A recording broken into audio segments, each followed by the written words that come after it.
Hi, this is Hop Chalk Book Talk, Volume 4, Episode 2 for Stephen Graham Jones, The Buffalo Hunter Hunter. The Buffalo Hunter Hunter is a historical fiction horror novel that is about three separate characters spanning 100 years. The story starts with Etsy Bocarn, who finds a manuscript from her great grandfather, Arthur Bocarn, who has interviewed an Indigenous American named Goodstab. The story takes place over the span of 100 years and how those characters' lives overlap. Arthur and Goodstab's stories alternate chapters primarily, and that is the bulk of the novel. In the late 1800s, this is where the vampire comes into play.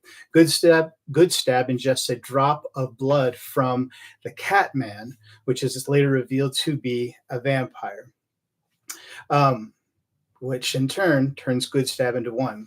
And what first seems to be an act of confession jumping into 1912, Goodstab confesses what he thinks is a Lutheran pastor to Arthur Bocarn, who Goodstab refers to as Three Robes.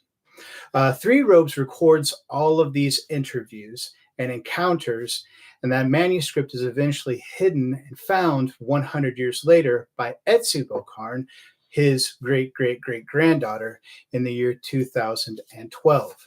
So that's the bulk of the novel. That's a lot to it. Graham Jones uses traditional tropes of vampires throughout the novel: superhuman strength, immortality, and the aversion to sunlight. However, he does add unique and original consequences of becoming a vampire throughout this novel. On the surface, the novel seems like a mix of indigenous stories mixed with vampire stories, all on the plains of Montana, throughout the Blackfeet Reservation, in north central and western Montana. And it is. However, the novel progresses layer upon layer, and it's revealed that revenge, genocide, family trauma, and holding on to indigenous traditions all are the main themes throughout the Buffalo Hunter Hunter. And it's a horror story about vampires.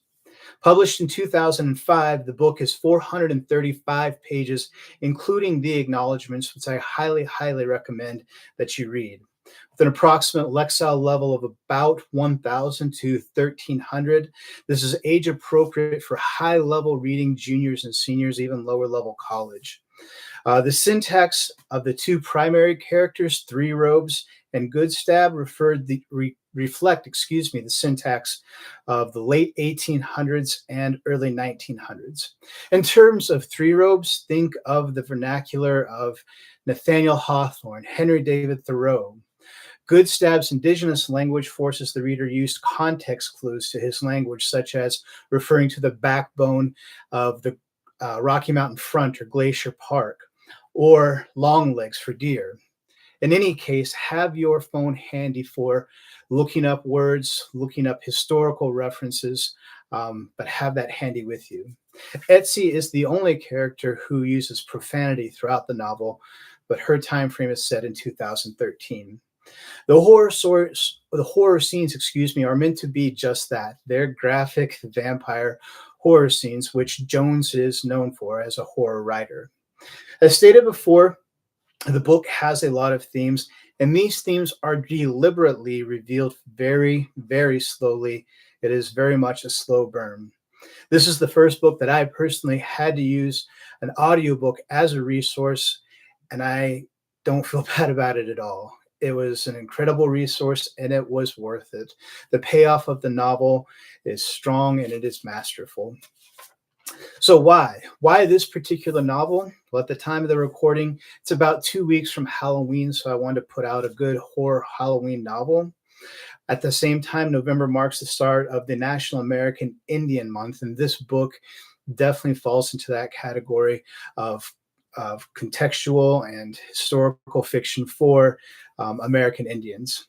In March 2025, NPR referred to this Jones's novel, who is a respected horror author, as his masterpiece. And finally, at the heart of it, it's a Montana book. It's set all over the state, ranging from Shelby, north central Montana, to MSU campus, to Miles City, to Glacier National Park in the Rocky Mountain Front. So if this interests you, check out The Buffalo Hunter by Stephen Graham Jones at the Great Falls High Library. Also fill out a reading recommendation for a chance to win prizes. Thanks. We'll talk to you next time.